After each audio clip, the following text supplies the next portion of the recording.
नमस्कार जोहार। मैं खौरी मनीषा सिन्हा आज आपके सामने पॉलिटिकल आइडियोलॉजी का पेपर में से रूढ़िवाद का एक न्यू टॉपिक आपके सामने लेकर आई हूँ। रूढ़िवाद जिसे कि परंपरागत विचार भी कहते हैं। जैसे कि हम लोग जानते हैं कि रूढ़िवाद का मतलब क्या होता है। अगर आप समझेंगे कि रूढ़िवाद क्या है, जैसे कि कोई एक व्यक्ति को आप देखिएगा जो अपने पुराने सिद्धांत, मूल्य, आदर्श को लेकर चलता है, उसमें कोई परिवर्तन करना नहीं चाहता, वही होता है जिसको हम आमतौर पर रूढ़िवाद बोलते हैं। लेकिन राजनीति शास्त्र के अंतर्गत हम रूढ़िवाद को कैसे दर्शाते हैं वो हम आपको बतलाते हैं। पहला, राजनीति शास्त्र का उदय राज्यों के साथ ही हो गया था। प्राचीन यूनानी राजनीतिक चिंतकों के अध्ययन का केंद्र बिंदु आदर्श राज्य था। आप देख रहे हैं आदर्श राज्य। मध्यकालीन विचारकों ने पृथ्वी पर ईश्वरीय राज्य की स्थापना पर जोर दिया। ईश्वरीय राज्य यानी कि एक ऐसा राज्य जो कभी किसी का हित नहीं कर सकता। 19वीं शताब्दी तक राजनीति शास्त्र में ऐतिहासिक, दार्शनिक तथा संस्थागत अध्ययन को केंद्र माना गया। 20वीं शताब्दी में राजनीति शास्त्र का विकास बहुत ही तेज गति से हुआ। प्राचीन काल से लेकर 20वीं शताब्दी तक के राजनीति विज्ञान के अध्ययन को परंपरागत या रूढ़िवादी राजनीतिक सिद्धांत भी कहा जाता है। परंपरागत दृष्टिकोण में राजनीति शास्त्र को प्रमुख 3 अर्थों में परिभाषित किया गया है। पहला, राज्य के अध्ययन के रूप में, दूसरा सरकार और अध्ययन के रूप में, तीसरा राज्य सरकार और व्यक्ति के अध्ययन के रूप में।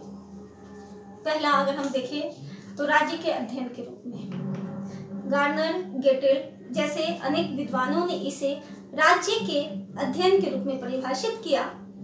जैसे गार्नर ने कहा था कि राजनीति शास्त्र का आरंभ तथा अंत राज्य के साथ होता है।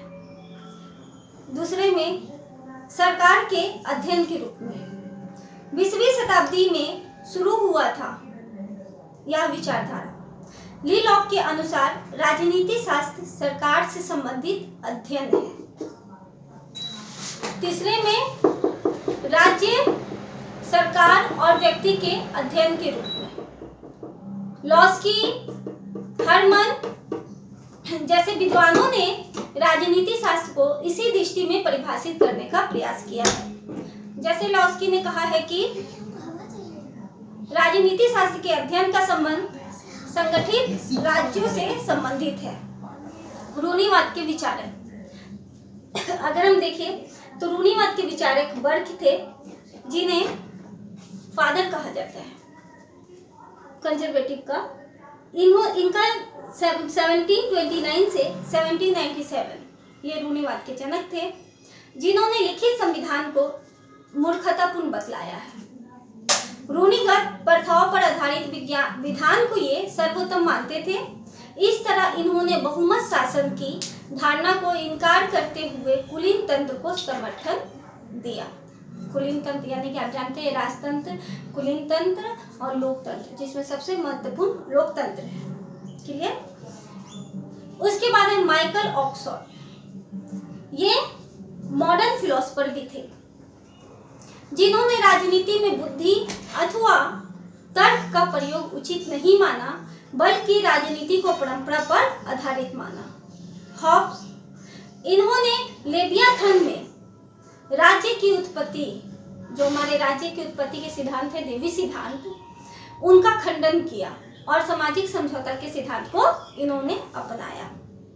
फिर जॉन लॉक, जिन्हें फादर ऑफ क्लासिकल लिबरलिज्म या उदारवाद का जनक भी कहा जाता है। रूढ़िवाद की विशेषताएं, अगर हम इनकी विशेषताओं पर फोकस करें तो हमें पता चलता है कि रूढ़िवाद की जो विशेषताएं हैं वो मूल्य, आदर्श को बहुत ज्यादा इम्पोर्टेंट देते थे। पहला, मूल्य और आदर्शों को सर्वोपरि महत्व। परंपरागत राजनीतिक सिद्धांत में मूल्य, आदर्श को सर्वोपरि महत्व दिया गया है।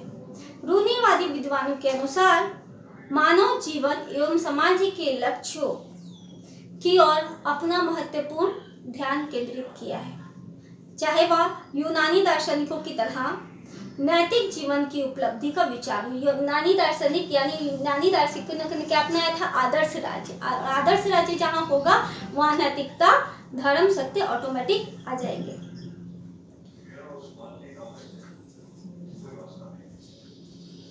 या फिर मध्ययुगीन विद्वानों का ईश्वरीय राज्य। ईश्वरीय राज्य यानी कि ईश्वर कभी किसी का अहित नहीं करता करने का। या फिर आधुनिक आदर्शवादियों द्वारा जागरूकता के साक्षात्कार का, इन्होंने सभी को इम्पोर्टेंट दिया। दूसरा नंबर पे हम देखते हैं अनुभववाद के विरोधी। ये व्यवहारवादी सिद्धांत के प्रमुख रूप से विरोधी है।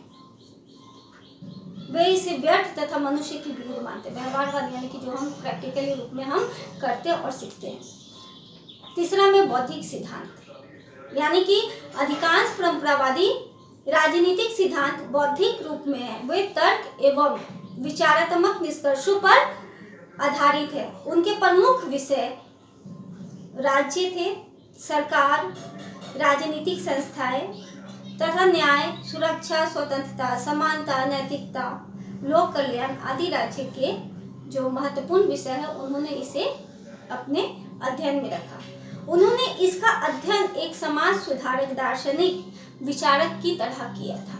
और अंतिम जो पॉइंट है उसमें हम देखते हैं कि शाश्वत सत्य यानी कि जो अडिग रूप में सत्य है, शाश्वत सत्य, विचारों, मूल्यों की विवेचना।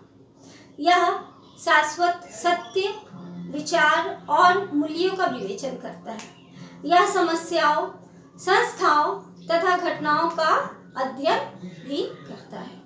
इसके साथ ही आज का ये टॉपिक समाप्त होता है। नमस्कार।